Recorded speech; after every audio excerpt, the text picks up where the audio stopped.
पती पत्नी ही रथाची 2 चाकं आहेत. 10% ऊर्जा आहे पुरुषत्वाची आणि तुझ्यामध्ये 90% आहे. तर तू त्याची बरोबरीच नाही करायची. पापाच्या बरीच माहितीये का तुम्हाला? व्यायाम करा, वॉकिंग करा, एक्सरसाइज करा, योगा करा. तो त्याच्या आई वडिलांसाठी खर्च करेल, भावा बहिणीसाठी. तुला काही कमी पडतंय का? मग माझं त्याचं पटत नाही. आईला फोन, आई मला सहन होत नाही. मग आई म्हणते नाही सहन होते ना, ये निघून दे सोडून. नाही, मला करिअरच करायचंय आणि कुटुंब मी सेकंडरी ठेवतीये. ऑफिस आहे, मुलांचे डबे करायचे. ह्या धावपळीमध्ये तू स्वतः प्रेमाला कुठेतरी पारखी राहतेस. पुरुष खूप सफर करतायत सध्या तरी. स्त्रीमध्ये प्रचंड ऊर्जा आहे, ती सगळं करू शकते. ती अबला अजिबात नाहीये. स्त्रीमध्ये 51% स्त्री तत्व असतं आणि 49% पुरुष तत्व. मुलींना एकतर स्वयंपाक शिकवणं आणि तिला समजून सांगणं की बाई, पुरुष वेगळा आहे किंवा आपल्या घरात मुलगा आहे तर तो वेगळा आहे, त्याची कामं वेगळी आहेत. म्हणजे जो माका लाडला आहे त्यानी पण आणि जी पापा की परी आहे तिनी पण, म्हणजे दोघांनी समजून घेऊन वागले. नमस्कार मंडळी, MLA टॉक शो मध्ये आपल्या सर्वांचं पुनश्च एकदा मनःपूर्वक स्वागत. आपल्याला माहितच आहे की आपण आपल्या पॉडकास्टमध्ये दर वेळेला वेगवेगळे विषय घेत असतो आणि वेगवेगळ्या विषयाच्या विचार मंथनामधून आपल्याला अनेक विचार ऐकायला मिळतात. तर आजही आपण आपल्यासोबत अशाच एक व्याख्याता आपल्या समोर आलेल्या आहेत आणि त्यांच्याकडून वेगळ्या विषयावर, खरं तर त्या पहिल्याच वेळेला आज आलेल्या नाहीयेत, या आधीही त्या आपल्या शो मध्ये आलेल्या आहेत आणि त्यांनी स्त्री ऊर्जा आणि होलिस्टिक वेलनेस या विषयावर आपल्याला खूप छान मार्गदर्शन केलं आणि होलिस्टिक वेलनेस नेमकं काय आहे याची खूप छान माहितीही त्यांनी आपल्याला दिली. तर आजच्या पॉडकास्टमध्ये पुन्हा एकदा आपण स्वागत करूया अंजली सांगळे यांचं. Thank you so much. अंजली सांगळेजी, आपलं मनःपूर्वक स्वागत. आणि पुन्हा एकदा आजच्या पॉडकास्टमध्ये येऊन आपल्याला कसं वाटतंय? खूप छान वाटतंय.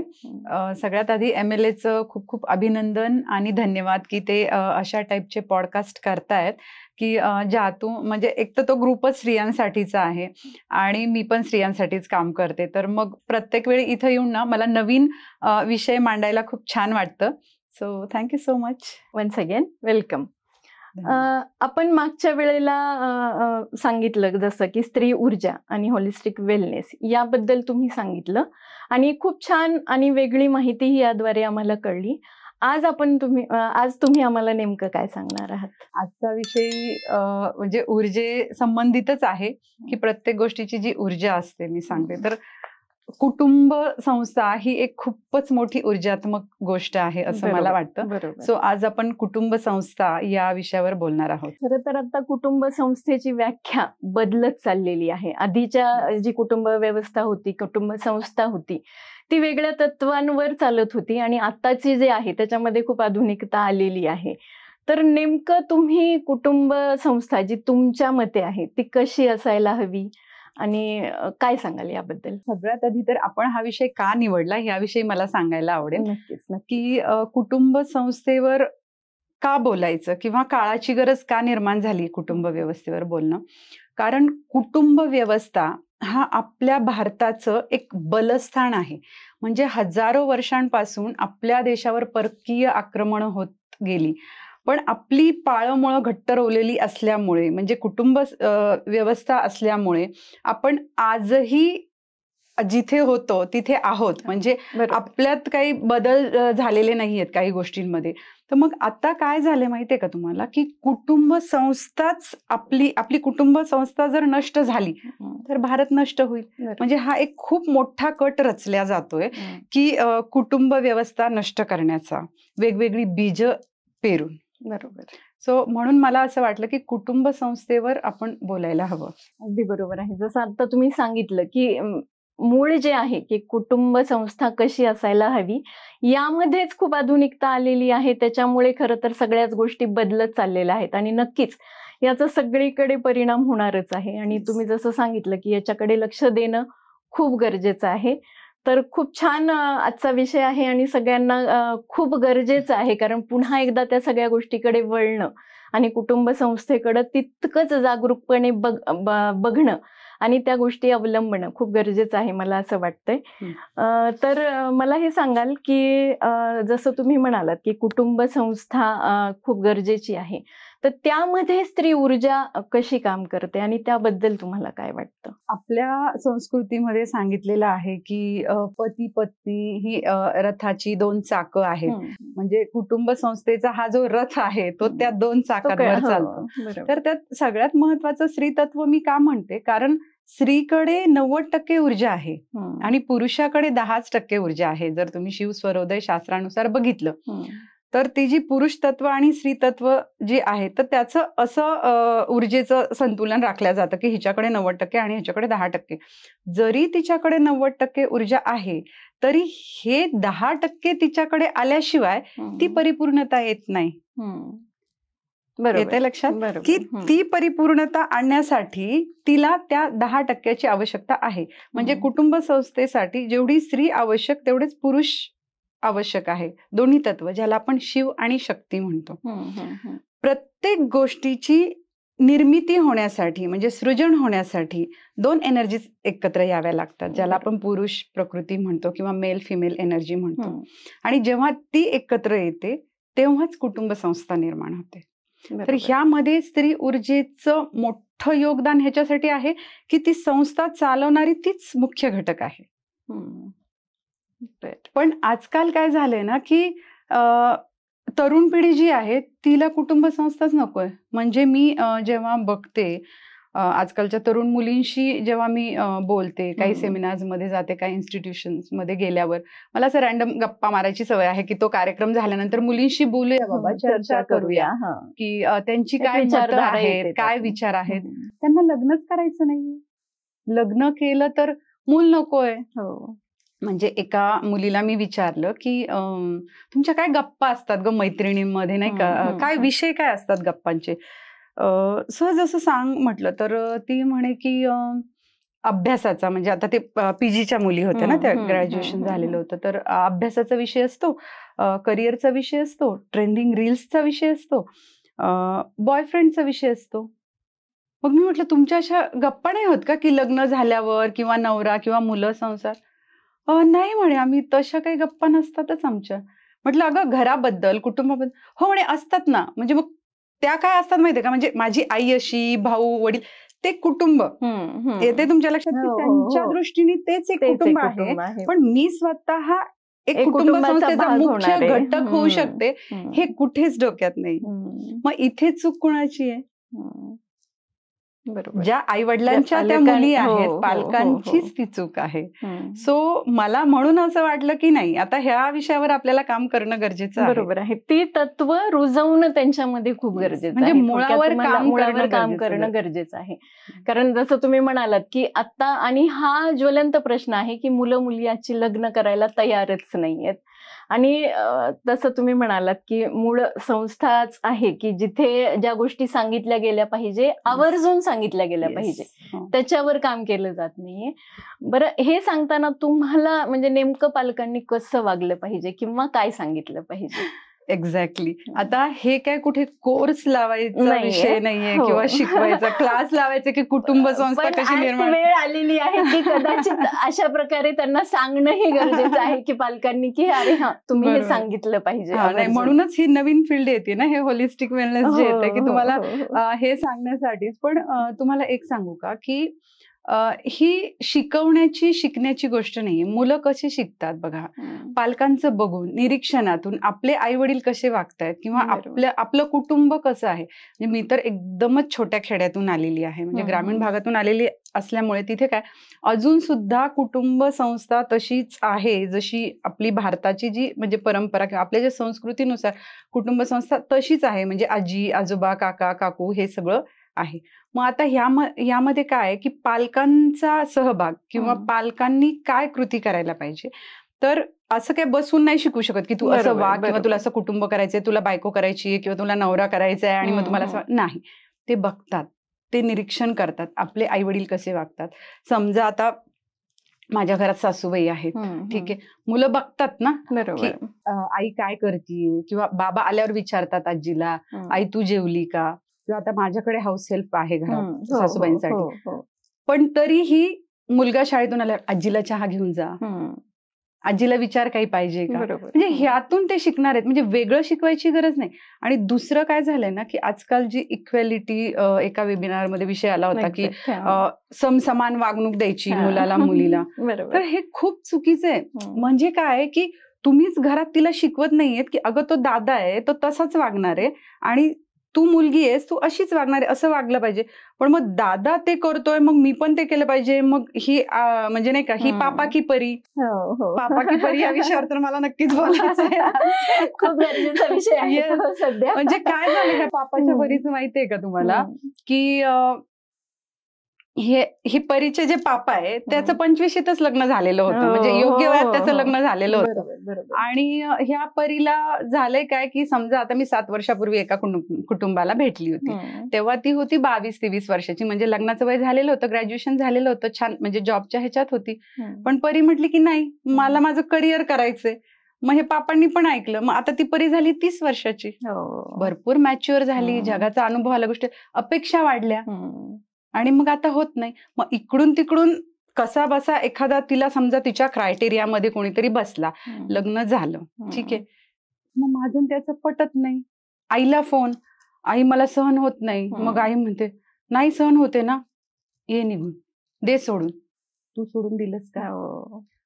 तुझ्या वेळेस तुझ्या घरात सासू सासरे दीर नंदा जावा इतके सगळे होते, तू इतक्या सगळ्यांशी जमून घेतलंस, इतक्या सगळ्यांशी पटवून घेतलंस आणि झाला ना तुमचा संसार. पण तिला तर एकच जणाशी पटवून घ्यायचे आणि तरी तू म्हणते की सोडून ये.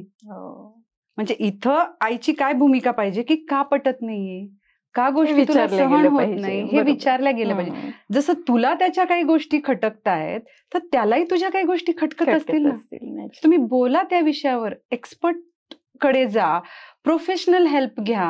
म्हणजे आम्ही तर आहोतच ना, म्हणजे तुम्हाला वेलनेस, मेंटल वेलनेसची गरज आहे तर तुम्ही कुठेतरी घेत, कारण आता ही गरज निर्माण झाली. म्हणजे पहिले काय व्हायचं, आपण मनमोकळं कोणाशी बोलायचो, चर्चा करायचो, सांगायचो आणि त्याच्यावर विचार मंथन होऊन एक विचारायचं. इव्हन तुम्ही कोर्टात जरी गेले की डिवोर्स पाहिजे तर तिथं सुद्धा तुम्हाला काउन्सिलिंग करायला लावतात. 2-3दा आधी भेटा, बोला, त्याच्यावर चर्चा करा, म्हणजे इतकं सगळं असतं आणि मग नंतर निर्णय घ्यायचा असतो. पण इथे एका फोनवर तुम्ही ये सोडून, म्हणजे हे पालकांच्या म्हणजे ह्या चुका होतात.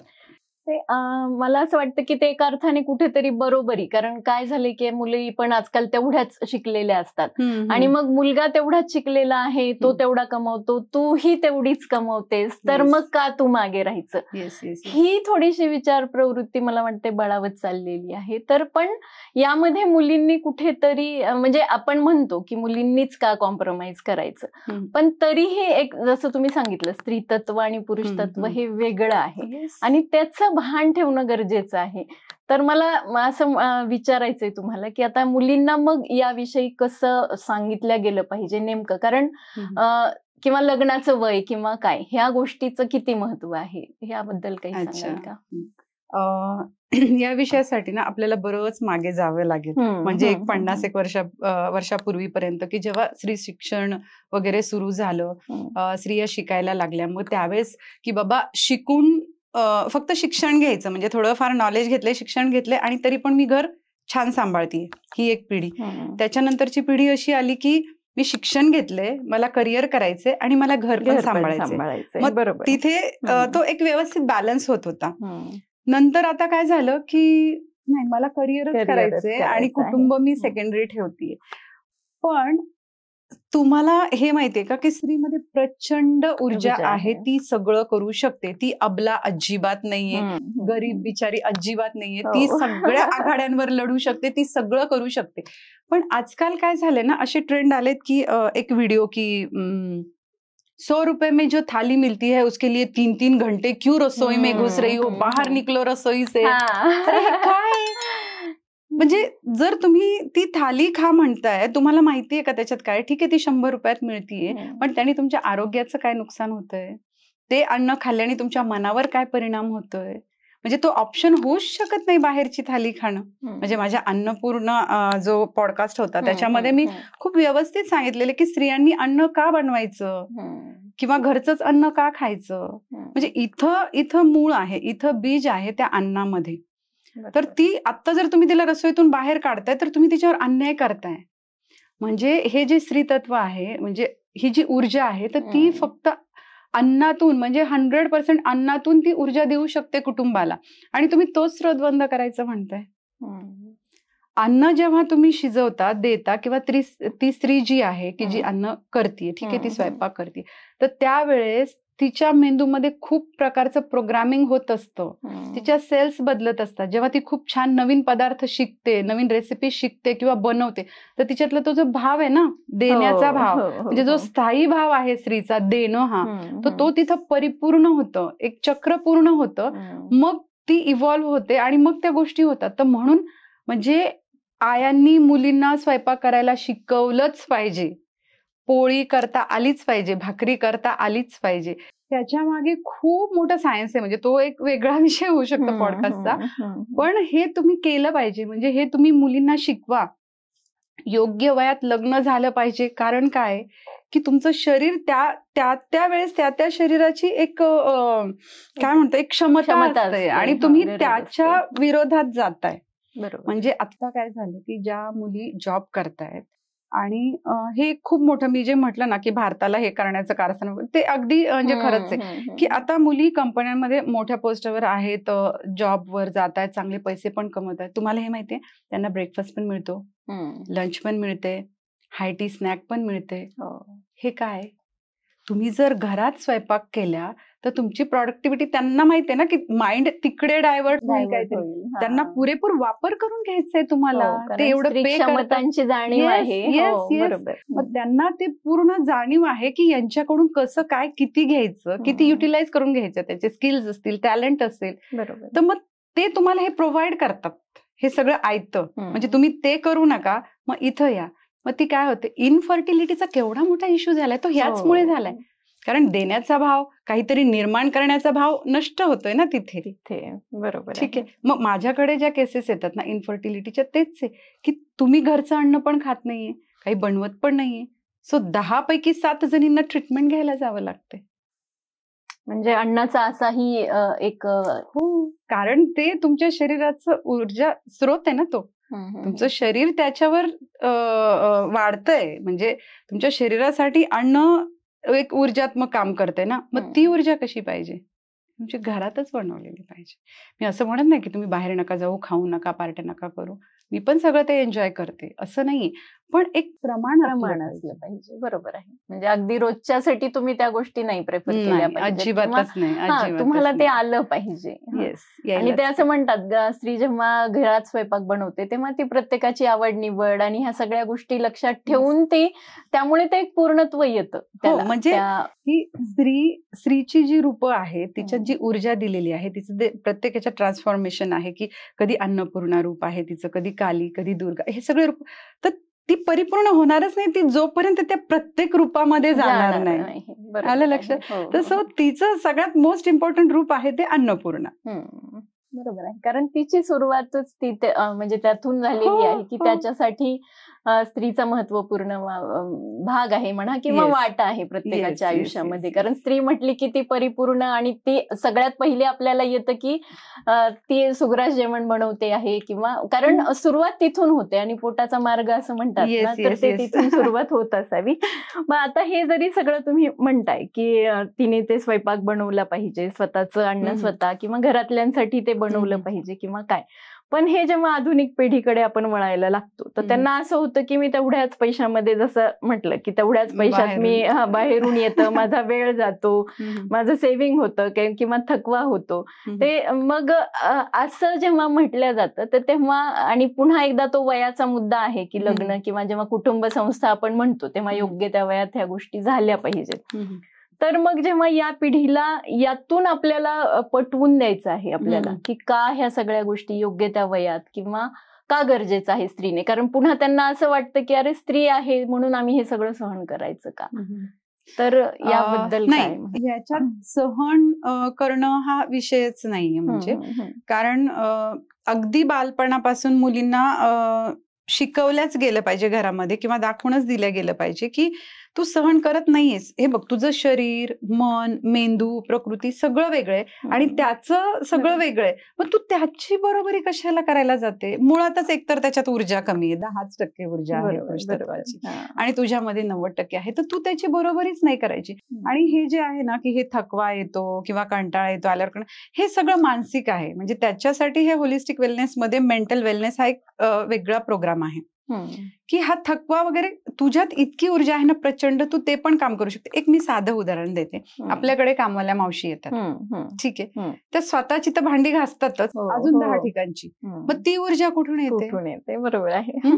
तो थकवा. बरं, त्यांना मेंटल स्ट्रेस खूप असतो, म्हणजे नवरा दारू पितो, पैशांचे प्रश्न असतात, मुलाच्या शिक्षणाचा पण प्रश्न असतो की कुठून हे करायचं, आणि तरीही ती सगळ्या आघाड्यांवर लढते. मग ती काही वेगळं अन्न खाते का? ती काही वेगळं नाही, तीच ऊर्जा आहे. प्रत्येक पॉडकास्ट मध्ये मी हेच सांगते की माझ्यात ती ऊर्जा आहे, कामाला मावशीत तीच ऊर्जा आहे, नीता अंबानीमध्ये पण तीच ऊर्जा आहे, वेगळी नाहीच आहे. फक्त तुम्ही जाणीवेचा फरक आहे.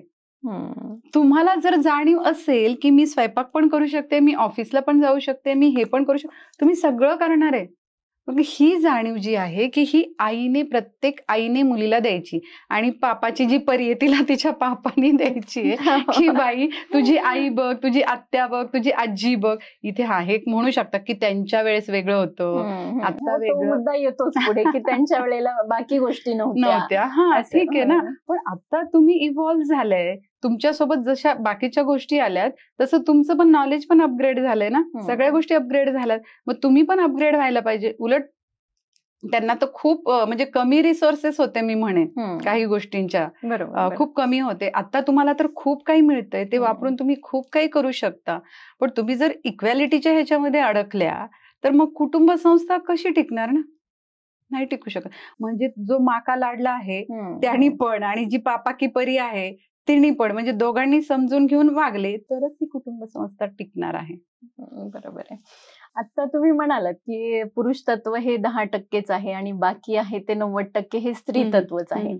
पण एवढं सगळं असूनही आपल्याकडे एक पुरुष प्रधान संस्कृती आहे असं म्हटलं जातं, आणि तो कुठेतरी, तो प्रत्येक ठिकाणी ते पुरुषांचं वर्चस्व म्हणा किंवा ह्या सगळ्या गोष्टी आड येतात बऱ्याचदा. तर ह्या तत्वांमधला कसा फरक तुम्ही सांगू शकाल, आणि काय केलं पाहिजे म्हणजे त्याच्यासाठी नेमकं, किंवा कसं समजून घेतलं पाहिजे? जसं सांगितलं की शिवशक्ती आणि ते दोघं एकत्र आल्याच्या गोष्टी, म्हणजे दोघंही एकमेकाला पूरक झाल्याशिवाय गोष्टी होत नाही. म्हणजे आणि असं खरंच नाहीये की आपण म्हणतो पुरुष प्रधान संस्कृती किंवा हे अगदी मागे पडले. म्हणजे आताचे जे मी कपल्स बघते, जे माझ्याकडे काउन्सिलिंग साठी येतात किंवा जे वेलनेस साठीच येतात, मी सांगते पुरुष प्रधान संस्कृती असं काही नाहीये. पुरुषांना मी ढसा रडताना बघितले, अक्षरशः ढसा रडताना बघितले, की इतका त्रास स्त्रिया इतका त्रास देऊ शकतात. म्हणजे माझ्यासाठी पण हे धक्कादायक आहे. म्हणजे एक तर पहिले ना काय असायचं बऱ्याच जणींचं, की ते जे असतं ना, मेरे मायके से गाड्या भरभर के, त्याच्या खाली बिचाऱ्याला दाबून ठेवलं बऱ्याच जणांना. दुसरं की अरे तो कमावतोय, त्याला अधिकार असला पाहिजे ना त्याचे पैसे खर्च करण्याचा, तो त्याच्या आई वडिलांसाठी खर्च करेल, भावा बहिणीसाठी, तुला काही कमी पडतंय का? तो एक मुद्दा, त्याच्यासाठी सुद्धा बायका पुरुषांना रडायला लावतात. तिसरं आहे, आता तुम्ही जे म्हणताय त्याचं मी तुम्हाला एक उदाहरण देते, की तिसरं एक आहे, आता मध्यंतरी एक बाई आल्या होत्या माझ्याकडे, त्या म्हणे की मॅडम असं असं नाही का, माझ्या मिस्टरांचं एक्स्ट्रा मॅरिटल अफेअर, आणि मी ते म्हटलं असं तुम्हाला वाटतंय का? नाही म्हणे वाटत बिटत नाहीये, मी त्यांना रंगे हात पकडले वगैरे. अरे म्हणजे तू वाट बघत होती का तो तिथपर्यंत पोहोचेल आणि मग मी तिथे जाऊन, म्हणजे त्याचा हा जो प्रवास झालाय की हळूहळू तुझ्यापासून लांब जाणं आणि कुणाच्या तरी जवळ जाणं, हा त्याचा जो प्रवास झालाय तो तुला दिसला नाही.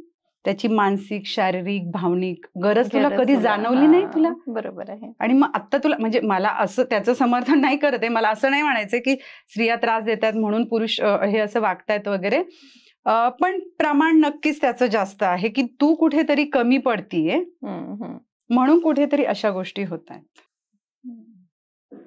तर पुरुष प्रधान संस्कृती वगैरे असं ठीक आहे, काही प्रमाणात ते